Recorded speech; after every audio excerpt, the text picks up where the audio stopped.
সবাইকে স্বাগত জানাচ্ছি। আজকে আমরা 2021 সালের এইচএসসি পরীক্ষার্থীদের ভূগোল ভূগোল দ্বিতীয় পত্রের একটি অ্যাসাইনমেন্ট সলভ করতে যাচ্ছি। অ্যাসাইনমেন্টের শিরোনাম হচ্ছে বাংলাদেশের প্রেক্ষিতে জনসংখ্যার জনমিতিক উপাদান, বৈশিষ্ট্য এবং বন্টন বিশ্লেষণ। তো আমরা প্রথম যে প্রশ্নটা পাচ্ছি, দেখো সেটা এখানে বলাই আছে, সেটা এখান থেকে আমাদের বলাই আছে জনসংখ্যার জনমিতিক উপাদান। আমাদের দেখো এখানে আমরা অনেকে ভুল কাজ করছি লেখার সময়। আমরা জনমিতিক উপাদানের ব্যাখ্যা দিয়ে আসছি। আমরা জনমিতিক উপাদানের ব্যাখ্যা দিচ্ছি। প্রথম কথা, জনমিতিক উপাদানের কিন্তু কোন ধরনের ব্যাখ্যা চাওয়া হয়নি, ঠিক আছে? কোন ধরনেরই কিন্তু ব্যাখ্যা চাওয়া হয়নি এই প্রশ্নে। আচ্ছা, এটা গেল একটা ব্যাপার। আরেকটা ব্যাপার হচ্ছে, খেয়াল করে দেখো, আমাদের শুধুমাত্র 10টার নাম যদি আমরা লিখতে পারি তাহলেই কিন্তু হচ্ছে সেখান থেকে আমাদের 4 মার্কস চলে আসবে, ঠিক আছে? 10টা জনমিতিক উপাদানের নাম আমরা লিখবো। তাহলে চলো আমরা চলে যাই আমাদের অ্যাসাইনমেন্টে। আমরা এখানে হচ্ছে আমরা লিখবো হচ্ছে ক। ক লিখে আমি কালার চেঞ্জ করে নিলাম। আমরা লিখবো 10টি জনমিতিক উপাদানের নাম নিম্নে দেওয়া হলো। নিম্নে দেওয়া হলো। আচ্ছা, এরপর আমরা জাস্ট লিখে যাব। আমাদের প্রথমটা হতে পারে হচ্ছে আকার, 2 নাম্বারটা হতে পারে হচ্ছে জন্মহার, 3 নাম্বারটা আমরা লিখতে পারি হচ্ছে মৃত্যু হার,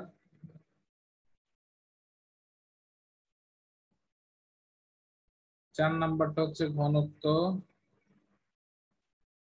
5 নাম্বারটা আমরা লিখবো মাথা পিছু আয়,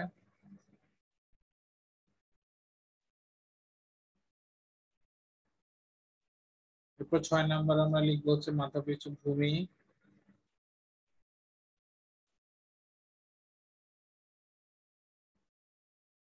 7 নাম্বার আমরা লিখবো জনসংখ্যার বয়স ও কাঠামো,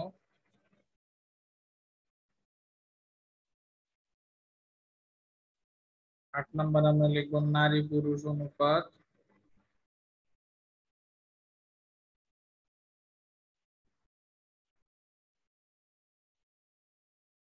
9 নাম্বার আমরা লিখবো নির্ভরশীলতার অনুপাত,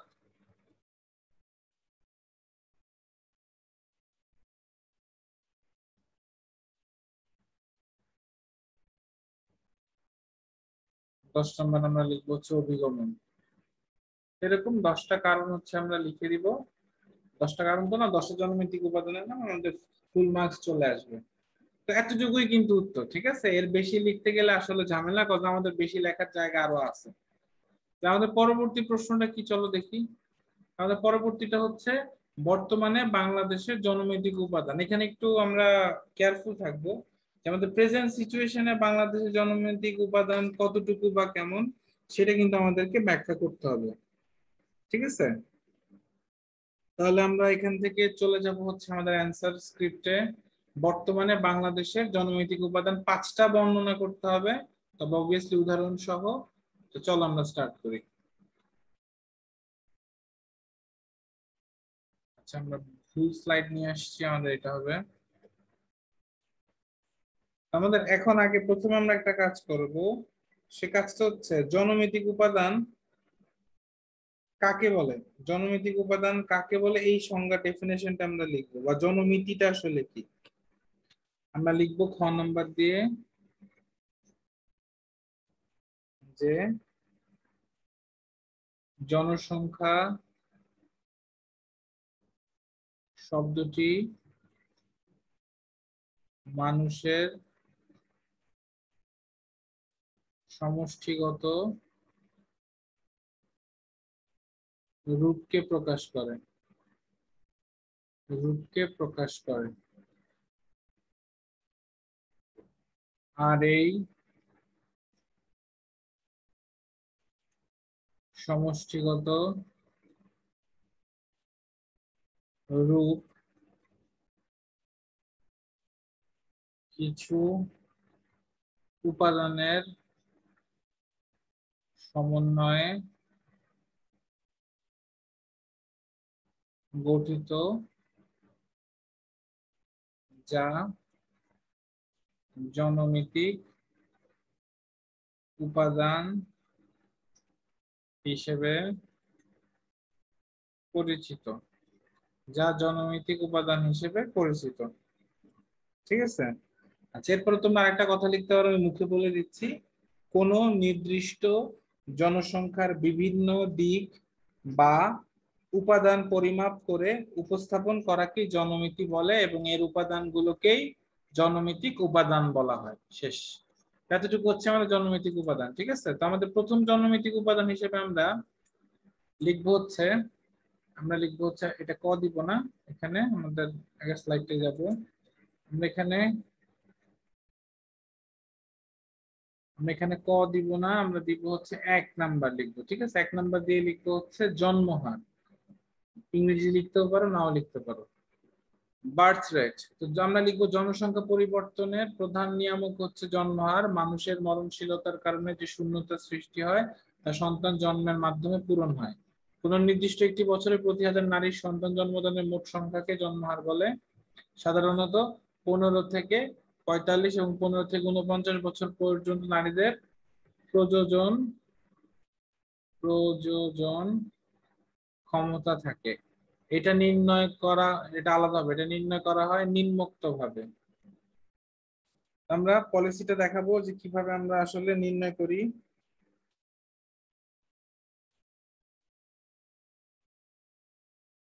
আমরা পলিসিটা দেখবো এখন কিভাবে আমরা বের করি। আমরা লিখবো যে জন্মহার ইজ ইকুয়াল টু মোট জন্মকৃত শিশু ডিভাইডেড বাই মোট জনসংখ্যা। মোট জনসংখ্যা গুণ হচ্ছে 100। ঠিক আছে। এরপর আমরা উদাহরণ দেব, উদাহরণ মাস্ট। আমরা লিখবো যে মনে করি একটি দেশের মোট জনসংখ্যা হচ্ছে,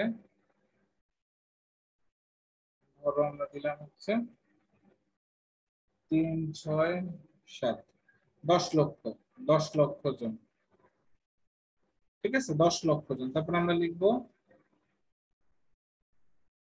ধরা যাক 2021 সালে সেই দেশে মোট জন্ম নেয়। আচ্ছা, তো আমাদের বর্তমানে বাংলাদেশের জন্মহারটা কত তোমরা কেউ কি জানো? বাংলাদেশের বর্তমান জন্মহার কত? তোমরা যদি গুগল করে দেখো তাহলে দেখবা যে বাংলাদেশের জন্মহার হচ্ছে বর্তমানে 1 পয়েন্ট। আচ্ছা, জন্মহার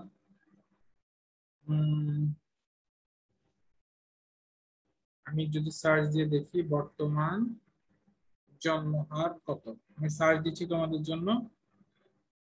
আমরা পাবো হচ্ছে বর্তমান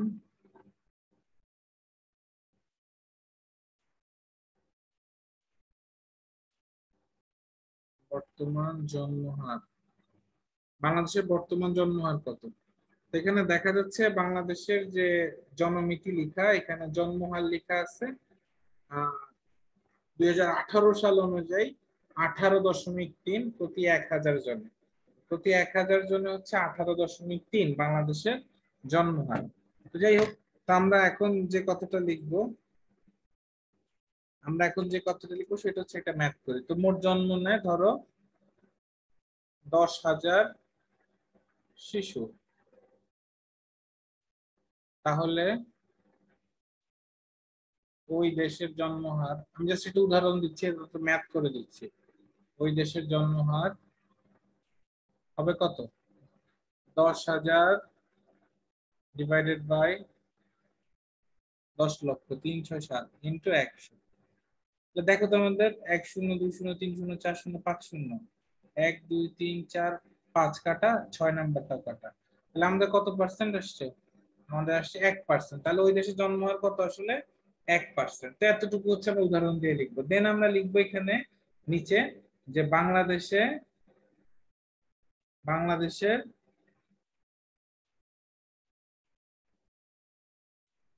2018 সালের হিসাব অনুযায়ী জন্মহার হচ্ছে 1 পয়েন্ট, সরি আমাদের হচ্ছে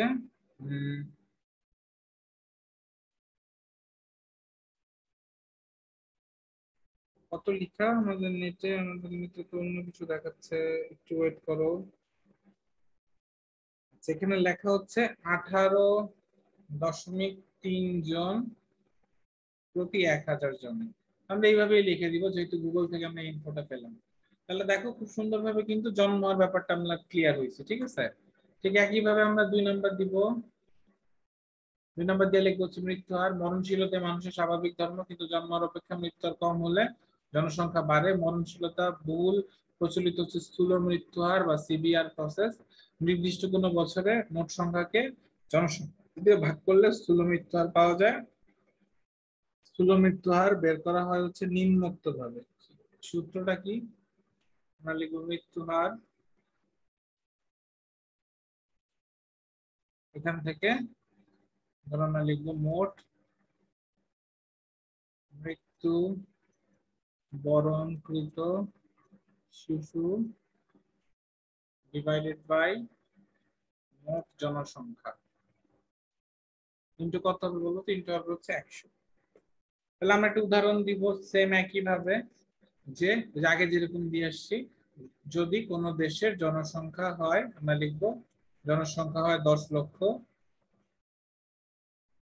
লক্ষ, এবং ওই দেশে বছরে মোট শিশু মারা যায় ধরো 1,000 জন, তাহলে ওই দেশের মৃত্যু হার কত হবে? ওই দেশের মৃত্যু হার কত পাবো আমরা? 1,000 ডিভাইডেড বাই হচ্ছে 10 লাখ, 3 6 7 10 লাখ হচ্ছে ইন্টু হচ্ছে 100। 0 0 0 0 কাটা, 0 0 0 0 0 কাটা, আমাদের 0 0 কাছে 2 0 3 0 কাটা, তাহলে থাকে 1/10। 1/10 মানে কত? ওই দেশের মৃত্যু হার হচ্ছে 0.1%। এভাবে আমরা বের করবো, ঠিক আছে। এরপর আমরা লিখবো যে বাংলাদেশের মৃত্যু হার 5.0 মৃত্যু 1,000 জনে। আমরা লিখবো বাংলাদেশে 2018 সালের হিসাব অনুযায়ী, ঠিক আছে। তো এইভাবে হচ্ছে এটা আমরা কমপ্লিট করব। তাহলে মৃত্যু হার শেষ। এরপর হচ্ছে আমাদের 3 নাম্বার পপুলেশন ডেনসিটি, যেটাকে আমরা জনসংখ্যার ঘনত্ব, ঠিক আছে। আমরা লিখি জনসংখ্যার ঘনত্ব।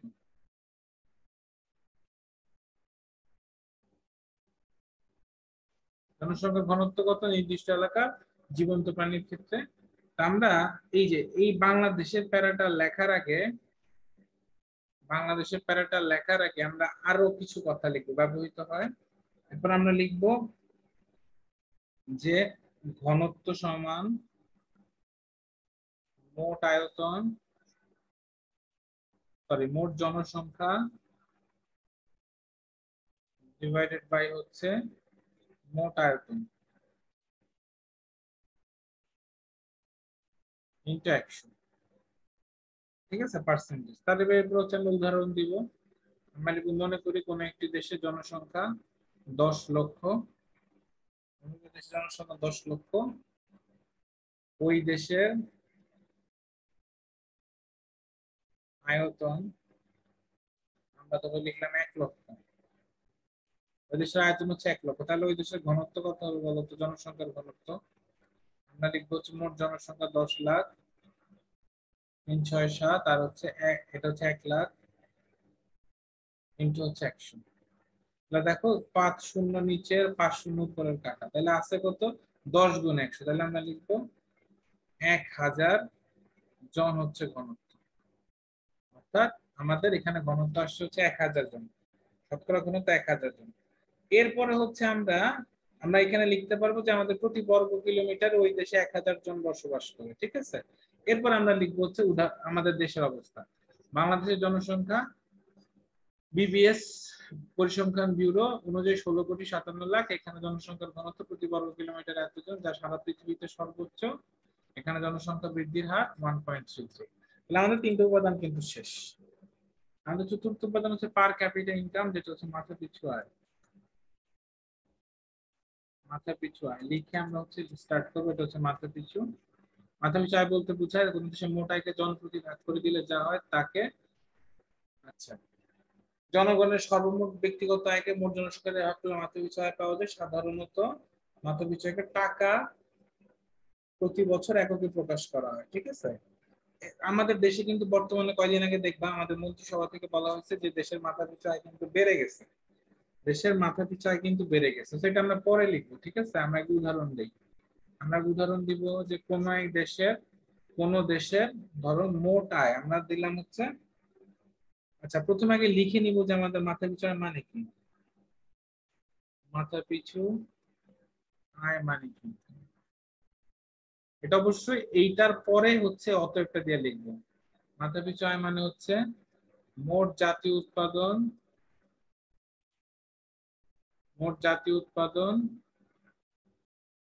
ডিভাইডেড বাই মোট জনসংখ্যা।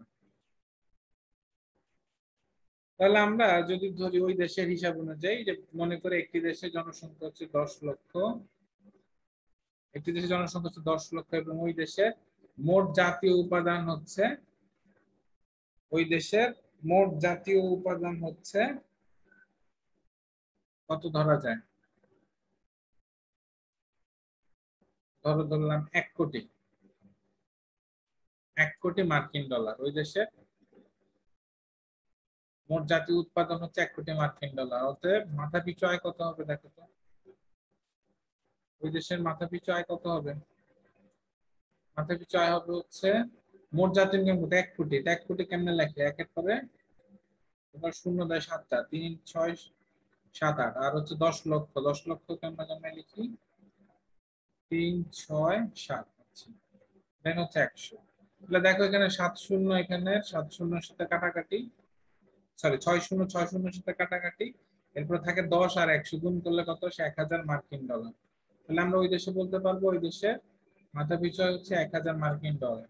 তো দেশে এরপরে লিখবো দেশে মাথা পিছু আয় বেড়ে হচ্ছে এত ডলার হয়েছে, বাংলাদেশের মুদ্রায় তা এত টাকা, ঠিক আছে, একদম পারফেক্ট। এরপর হচ্ছে আমরা লিখবো 5 নাম্বার মাথা পিছু ভূমি। অনেক অ্যান্সারে দেখবা জন্ম আর মৃত্যু আর লেখা অভিগমন দিয়ে ব্যাখ্যা করা শেষ, এটা আসলে হয় না, ঠিক আছে। মাথা পিছু ভূমি আমরা লিখবো কোন এলাকায় যতটি পরিবার বাস করে, যা যা লেখা আছে এই পর্যন্ত লিখবা। এরপরে লিখবো আমরা অতএব মাথা পিছু ভূমি ইকুয়াল টু মোট ভূমি ডিভাইডেড বাই মোট এলাকা জনসংখ্যা। তারপর আমরা উদাহরণ দিব হচ্ছে যে মনে করি কোন দেশের জনসংখ্যা হচ্ছে 10 লাখ ও মোট ভূমি ধরো আমরা ধরলাম 10,000 একর, সাপোজ ধরলাম, দেশ ছোট, সমস্যা কি, মোট ভূমি হচ্ছে 10,000 একর। তাইলে আমাদের মাথা পিছু ভূমি কত আসবে, মাথা পিছু ভূমি আসবে মোট ভূমি কত 10,000, আর আমাদের মোট জনসংখ্যা ছিল কত 10 লক্ষ, কিন্তু কত 100। এখান থেকে আমরা পাই 2 শূন্য 2 শূন্য কাটা 4 শূন্য 4 শূন্য কাটা, তাহলে আমরা মোটামুটি একজনের জন্য পাচ্ছি 1 একর করে জায়গা, ঠিক আছে।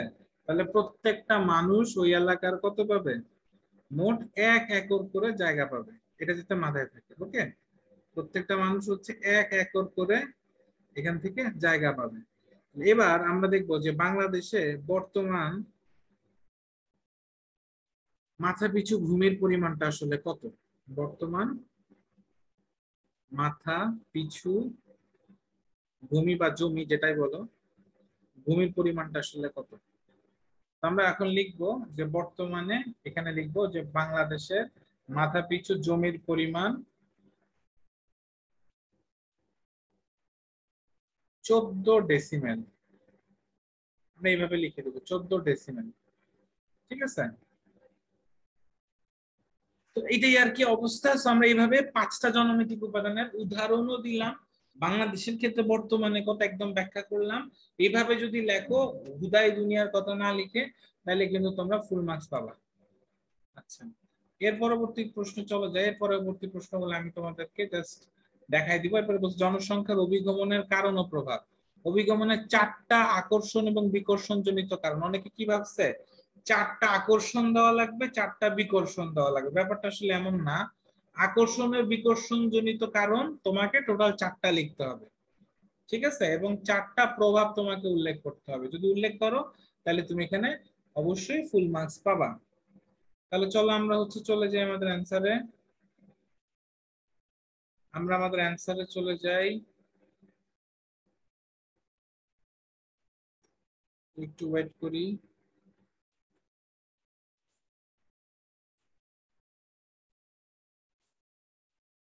আমরা আমাদের অ্যান্সারে যাচ্ছি যাচ্ছি যাচ্ছি, চলে আসছি। তাহলে দেখো আমরা এখান থেকে আগে বুঝে নেই, যে অভিগমন ব্যাপারটা কি, আকর্ষণজনিত বিকর্ষণজনিত কারণ ব্যাপারটা কি, এটা আমাদেরকে লিখতে হবে। ঠিক আছে, তাহলে আমরা এখান থেকে দেখো আমরা লিখবো যে মানুষ সাধারণত প্রয়োজনের তাগিদে, এখান থেকে শুরু করে বিকর্ষণজনিত কারণ হিসেবে চিহ্নিত করা হয়। এরপরে তোমরা এই ছবিটা দিয়ে দিবা।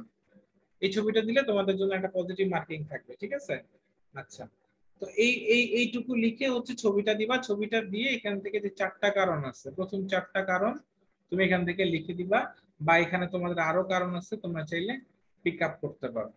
এখানে টোটাল কারণ আছে 12টা, তোমরা 4টা কারণ লিখবা। তবে ছবিটা মাস্ট দিবা। আকর্ষণ এবং বিকর্ষণ জিনিসটা আসলে কি বুঝাইছে সেটা মাস্ট ব্যাখ্যা করবা। ঠিক আছে, তো এইভাবে সলভ করলে কিন্তু এটা আমাদের শেষ অভিগমনের কারণ। এরপর অভিগমনের আমাদের প্রভাব। তাহলে আমরা লিখবো অভিগমনের ফলে প্রভাব আসে, আমরা বড়গুলা লিখবো। এটাতে দিব 1 নাম্বার। আমি যদি এখান থেকে দেখাই, এটা আমার 1 নাম্বার। পরিবেশগত প্রভাব, এটা আমাদের 2 নাম্বার হবে। এরপর আমাদের পেশাগত পরিবর্তন, এটা 3 নাম্বার হবে, সবচেয়ে ইম্পর্টেন্ট। এরপর 4 নাম্বার হবে সামাজিক অস্থিরতা। তো আমরা এই 4টা প্রভাব ব্যাখ্যা করব সুন্দরভাবে। এই 4টা প্রভাব ব্যাখ্যা করব, এই 4টা আমাদের মেইন। ওকে, তাহলে এটা কিন্তু ইজিলি লেখা যায়। অবভিয়াসলি ছবিটা দিবা। এর পরবর্তীটা দেখো, লাস্টেরটা কি বলছে। বাংলাদেশের জনমিতিক ট্রানজিশনাল মডেল, অর্থাৎ জনমিতিক ট্রানজিশনাল মডেলে বাংলাদেশের অবস্থান বর্তমানে কেমন লিখতে হবে।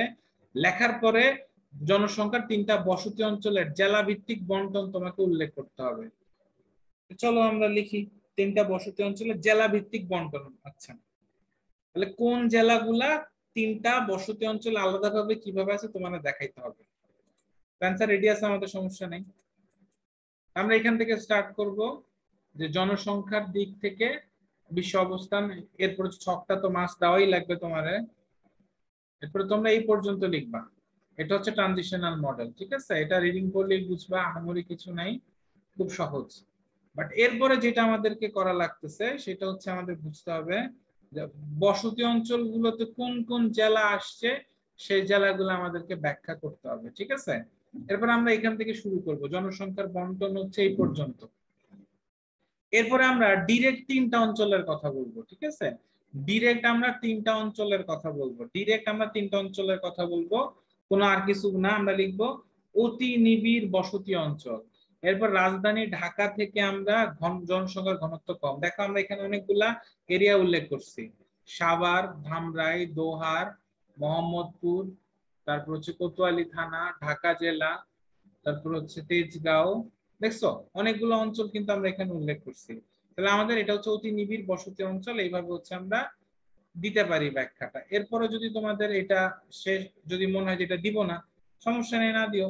তুমি এইটা দিতে পারো 2 নাম্বারটা, নাতি নিবিড় বসতি অঞ্চল। এখানে অনেকগুলা জেলা আছে। ঠিক আছে, গাজীপুর, ময়মনসিংহ, তোমরা এটা মাস্ট দিবা। নাতি নিবিড় বসতি অঞ্চল মাস্ট দিবা। ঠিক আছে, এটা মাস্ট দিবা। এটা ধরো তুমি ফার্স্টে দিলা, যেহেতু অনেকগুলা জেলার নাম আছে।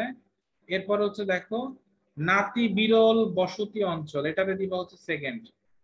সেকেন্ডে যেসব অঞ্চল থেকে শুরু করে অন্তর্ভুক্ত পর্যন্ত জাস্ট জেলার নাম, এক্সট্রা কিছু লেখার কোনো দরকার নাই। জাস্ট জেলার নাম, এক্সট্রা কোনো কিছু লেখার কোনো দরকার নাই। 3 নম্বরে আমরা হচ্ছে দিতে পারি অতি নিবিড় বসতি অঞ্চল। ঠিক আছে, এখানে আমরা লিখবো হচ্ছে ঢাকা জেলা এবং নারায়ণগঞ্জ জেলা, দেন হচ্ছে এরিয়ার নাম দিয়ে দিবা।